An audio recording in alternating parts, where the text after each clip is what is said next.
Olá, bom dia a todos. Tudo bem com vocês? Graça e paz da parte do nosso Deus. Estamos aqui mais uma vez para aprendermos sobre a palavra do nosso Deus, nos debruçarmos sobre essa palavra, termos comunhão com Deus através do ensino da sua palavra.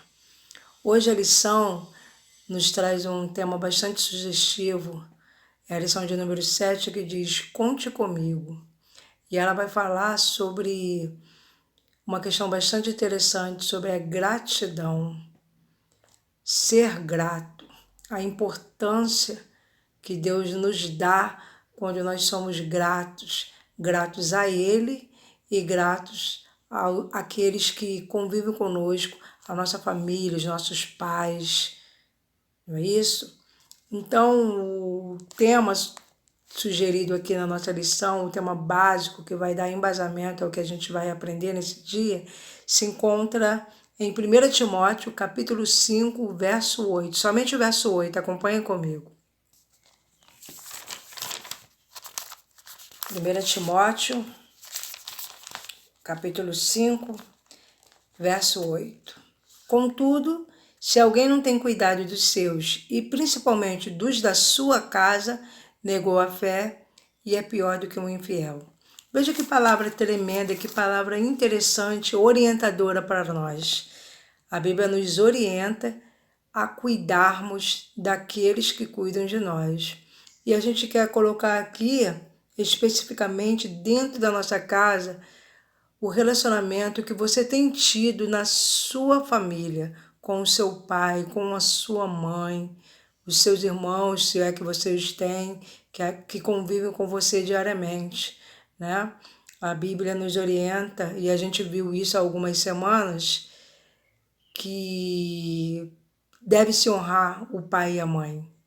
É o primeiro mandamento de Deus como promessa, que traz uma promessa: honre teu pai e tua mãe para que seus dias sejam prolongados na terra.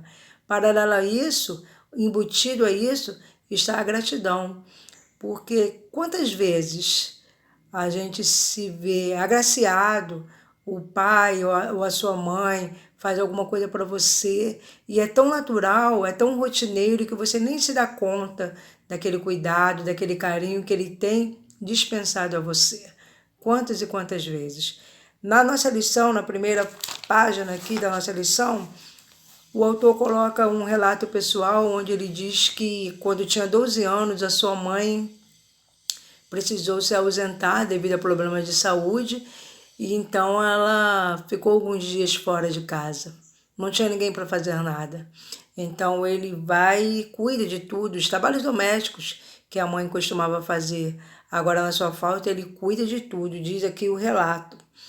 E quando a mãe dele volta para casa, o que acontece? O que ela visualiza? O que ela vê? Que tudo estava em ordem, que tudo estava em ordem. E a mãe diz para ele, ele diz primeiramente que nunca vai esquecer do que a mãe o disse. Ela falou: eu sabia que podia contar com você. Eu sabia que podia contar com você. Você tem ouvido isso? Você tem vivenciado essa questão? Saber que a sua mãe, que o seu pai, que os seus irmãos podem contar com você? A gente sabe que é muito bom quando a gente tem alguém que pode contar conosco. É muito bom, é muito bom. Existe uma pesquisa interessante de neurocientistas, já foi comprovado isso, de que a gratidão ela traz benevolências, traz consequências boas, ela traz algumas pontuações que eu fiz aqui. Segundo eles, traz 7 benefícios para a nossa vida. Veja bem, o que a gratidão pode fazer? Melhorar a saúde do corpo. 2, melhorar a saúde mental. 3, facilita o começo de um novo relacionamento. 4, deixa as pessoas mais felizes. 5, ajuda a manter o relacionamento. 6, combate a depressão. E 7, levanta a autoestima. Olha só que interessante. A ciência explica que existem consequências para quando você manifesta gratidão em relação a alguma pessoa. E se a gente parar para pensar, é uma via de mão dupla. Veja bem no exemplo que eu dei agora há pouco, no 5, fala assim, ajuda a manter relacionamento. Olha só que interessante. Quando você é grato a alguém, você faz essa pessoa feliz, faz com que essa pessoa seja reconhecida. E essa felicidade que você vê no outro, ela volta para você, porque você também se sente bem. Então a gratidão ajuda a manter relacionamento. É assim com o nosso Deus, né? A Bíblia ela possui mais de 300 passagens referentes à gratidão. Dai graças a Deus, dai glórias a Deus, agradeça a Deus, né? A gratidão é uma referência que Deus faz para que nós entendamos que é importante que nós sejamos gratos, que nós tenhamos reconhecimento daquilo que é feito, do cuidado que o Senhor tem em nossas vidas, e paralelo a isso, Deus se agrada muitíssimo quando nós somos gratos àqueles que cuidam de nós, tá bom? Vamos lá então? Vamos ler uma passagem aqui, está na lição, Lucas 17, de 11 a 19, vai explicar exatamente isso que a gente acabou de falar em relação à gratidão. Lucas 17, a partir do verso 1 até o 19. Acompanha comigo. E aconteceu que, indo ele para Jerusalém, passou pelo meio de Samaria e da Galiléia. E entrando ele em uma certa aldeia, saíram-lhe ao encontro 10 homens leprosos, os quais ficaram parados de longe. E eles levantaram sua voz, dizendo, Jesus, mestre, tem misericórdia de nós. E ele, vendo-os, disse-lhes, ide e mostrai-vos aos sacerdotes. E aconteceu que, enquanto iam, eles foram purificados. E um deles, quando viu que estava curado, retornou, glorificando a Deus em alta voz. E caiu sobre a sua face, aos seus pés, dando-lhe graças. E ele era um samaritano. E respondendo Jesus disse, não foram 10 os purificados? Mas onde estão os 9? Não se achou quem retornasse para dar glória a Deus, senão este estrangeiro. E ele disse-lhe, levanta-te e vai-te pelo teu caminho. A tua fé te curou. Olha só que orientação, que palavra tremenda. Aqui está bem explicitado, bem explanado a questão da gratidão, não é isso? 10 foram agraciados. Deus teve misericórdia dos 10 leprosos. Deus teve íntima compaixão dos 10 leprosos. Deus derramou o seu amor sobre os 10 leprosos, mas só um reconheceu. E Jesus ele pergunta onde estavam os outros, numa clara menção que Deus se alegra, fica feliz com o reconhecimento do seu servo, do seu povo. Nós também somos assim, nós também ficamos felizes quando somos reconhecidos, quando somos amados, quando nos sentimos importantes para o outro. Você já disse obrigado ao seu pai, à sua mãe, ao seu irmão, por aquilo que ele tem feito, por aquilo que ele é na sua vida? Você já disse isso hoje? Você já teve a oportunidade? Faça isso. Diga, pai, obrigado pelo pai que você tem sido para mim. Mãe, obrigada por tudo que você tem feito, por todo o seu cuidado. Por que não? Às vezes a gente pensa que existe tantas barreiras, né, entre nós, os nossos pais, e a gente não consegue falar, mas às vezes é necessário, é importante, é bom a gente ouvir, a gente saber que nós somos importantes. Seja grato, Deus se agrada disso, Deus se agrada muito disso. algumas semanas nós estudamos exatamente sobre isso, né? Sobre a questão de honrar papai, honrar mamãe, não é isso? É um mandamento lindo, um mandamento que tem uma promessa na nossa vida. Obedeçamos ao Senhor, sejamos gratos àqueles a qual Deus confiou a missão de cuidar de você, o seu pai, a sua mãe, ou aquele que tem essa função na sua casa de cuidar de você, sua avó, sua tia, não é isso? Sua madrasta, seu padrasto, por que não? São pessoas escolhidas que Deus confiou a missão de cuidar de você. Seja grato, seja grato. Essa é a primeira lição que a gente aprende aqui no nosso primeiro tópico. Diga obrigado, diga obrigado. No segundo tópico, continuando aqui, a gente tem a questão da cooperação, né? Paralelo à gratidão vem a cooperação. E aqui está na nossa lição, na revista, está escrito Hebreus 13:16. Não negligencieis igualmente a prática do bem e a mútua cooperação, pois com tais sacrifícios Deus se compraz. Olha só, se comprazer é se agradar, se alegrar, se satisfazer. Deus se agrada quando a gente consegue ser útil. Existe uma palavra agora que está muito em moda, que é a proatividade, né? A proatividade é aquela questão de que você está vendo o que precisa ser feito e faz, se prontifica a fazer, não fica esperando que os outros mandem.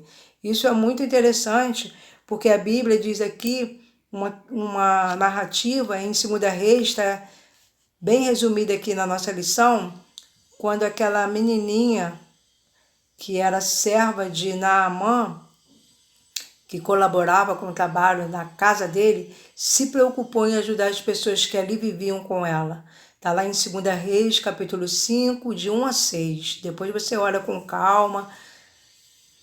Vendo que Naamã sofria de lepra, disse para sua senhora que conhecia um profeta que poderia curá-lo. Ela não pertencia àquela família, mas a menina se ofereceu para ajudar. E nós? E você? O que você tem feito para ajudar na sua casa? Como você tem contribuído para que haja cooperação na sua casa? Você tem somente esperado que façam por você? Não, a gente tem que fazer diferente, né? A questão da proatividade, não precisa que sua mãe mande você fazer alguma coisa. A gente às vezes vive isso, né? Vai lá lavar a louça, você não fez isso. Não, antes que fale a você, antes que chame a sua atenção, pensa, o que eu posso fazer para ajudar, para não sobrecarregar. Pensa na seguinte questão, aquilo que a gente não faz e é necessário ser feito, se nós não fizermos, alguém vai ter que fazer, não é isso? Então pensa nisso com carinho. Tem um testezinho aqui muito interessante, que você depois vai marcar aí na sua casa, algumas questões que você vai marcar o que você faz sempre, ou o que você faz às vezes, raramente ou nunca, né? Tem aqui, ó, cumpro sem queixas ou reclamações minhas obrigações na casa. Cumpre sem queixas, hein? Não pode mentir, tem que falar a verdade. Eu mesmo mantenho arrumado minha cama e meu quarto. Mantenho em ordem meu material escolar. Meus pais não precisam cobrar que eu tenho que fazer as tarefas escolares. Não deixo roupas e objetos meus espalhados pela casa. Ajudo minha mãe com a louça, ajudo minha mãe com a roupa, ajudo minha mãe com a limpeza da casa, ofereço-me para ajudar meus pais. Então aí, algumas alternativas, né? Você vai avaliar se você sempre faz isso, se você faz às vezes, se você nunca faz ou raramente faz, o que é preciso para melhorar essas questões, para que haja, né, a cooperação dentro do seu lar, para que todo mundo esteja bem no relacionamento. Então tá até uma notinha escrita aqui, ó, se você não faz a sua parte, outro terá que fazer. Você acha isso justo? Só um fazer? Vamos dividir, vamos compartilhar, não é? A carga vai ser menor quando a gente puder e souber dividir. Tem uma perguntinha que fica para você. Eu queria estar junto com você agora para ouvir a sua voz. Que tipo de filho você é? Um filho que ajuda ou um filho que atrapalha? Filipenses 2,4. Dá uma olhadinha lá. Vamos ler Filipenses 2,4?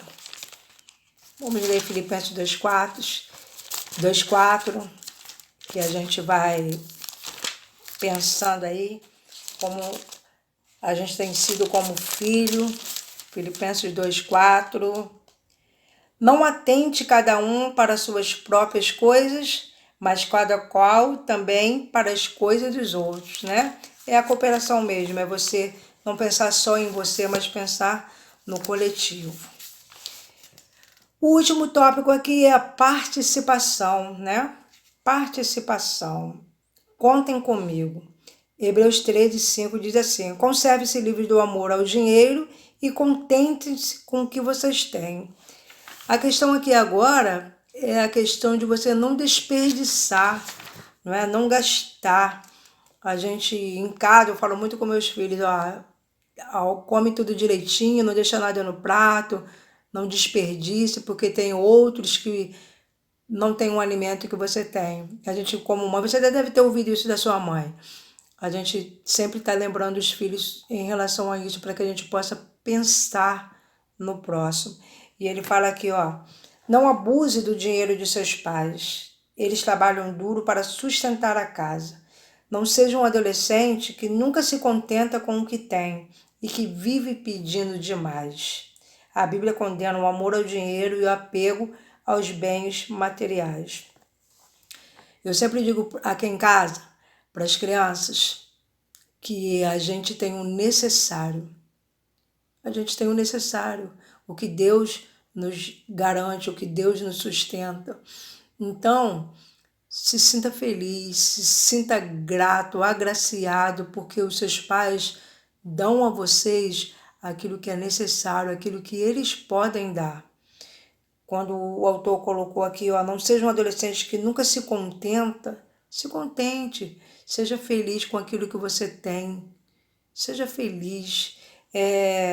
Os pais trabalham duro para sustentar a casa, reconheça isso, reconheça as dificuldades, reconheça que eles fazem o melhor que podem por vocês. Isso é gratidão. Você se alegrará muito seus pais se você der valor ao dinheiro que ganha economizando, nunca desperdiçando. Não é isso? Então aqui tem algumas outras questõezinhas para que você marque, não desperdice, não gaste à toa. Comer lanches fora de casa, tomar banhos muito demorados, conversar horas ao telefone, arrancar folhas dos seus cadernos, usar a tinta da impressora com bobagens, comprar roupas de calçado desnecessariamente. Às vezes você tem o necessário, mas você quer mais. Fazer o cabelo, unha, maquiagem toda semana. É uma questão de economizar também, as menininhas aí, né, que gostam. Aprender também a fazer em casa, dar um valorzinho à mãe, economizar o dinheirinho para outra coisa, comprar um monte de game, de CD e DVDs. Então, essas alternativas daqui que a lição nos traz, descubra o que você pode fazer para economizar, né? Não desperdiçando e não gastando à toa. Para finalizar, Lucas 12:15. Vamos ver? Lucas 12:15. Lucas 12, somente o versículo 15. Achamos? E disse Jesus: acautelai-vos e guardai-vos da cobiça, porque a vida do homem não consiste na abundância das coisas que ele possui, né? A gente às vezes vive períodos da nossa vida em que a gente quer muito, né? Quer um tênis melhor, um tênis de marca. A gente escuta muito isso do adolescente. Não sei se você é assim. Aqui em casa eu tenho dois, né? Quero um tênis de marca, quero uma camisa X, uma roupa Y. E às vezes fica inviável a gente poder presentear, poder oferecer isso aos nossos filhos. Então, sinta-se grato, agraciado, querido, que você tem o necessário. Se papai e mamãe puder dar, glória a Deus. Se papai e mamãe não puder dar, glórias a Deus. Por tudo, sejais gratos. Esse é o nosso estudo de hoje. Espero que vocês tenham absorvido, espero que vocês tenham entendido a questão, a importância da gratidão em nossas vidas. Como Deus fica feliz. Como Deus fica feliz quando Ele se sente agraciado, quando você sente gratidão ao nosso Deus. E como Deus fica feliz, como Deus se compraz quando você é grato ao seu pai, à sua mãe, àquele que cuida de você. Como Deus se agrada disso. Que você então possa praticar. A gratidão é uma prática, não é só um desejo internalizado. Eu sou grato. Não, é preciso praticar. É preciso reconhecer e é necessário amar. Que Deus nos abençoe. Vamos orar nesse momento, agradecendo ao Senhor por essa oportunidade de estarmos aqui, né, juntos, não fisicamente, mas em comunhão, aprendendo sobre a Tua palavra e agradecendo a Deus por tudo que Ele tem feito em nossas vidas. Pai nosso que está nos céus, graças nós te damos, Senhor. Muito obrigada, Senhor, por mais um dia diante da sua presença, por mais um dia que o Senhor tem cuidado de nós, por isso nós estamos aqui. Senhor, esteja com cada adolescente, Senhor, cuide de cada necessidade, Senhor, renova as suas mentes, os seus corações, para que eles possam ser gratos continuamente, gratos a Ti, gratos aos seus pais, gratos à sua família e possam ser cooperativos e possam ser participativos. Senhor, que esse dia seja um dia rendido aos seus pés, que esse dia seja um dia em que o Senhor se compraza de nós. Essa oração que nós te fazemos e já te agradecemos, no nome do seu Filho amado Jesus. Amém. Graça e paz, queridos, que Deus nos abençoe. Beijos no coração.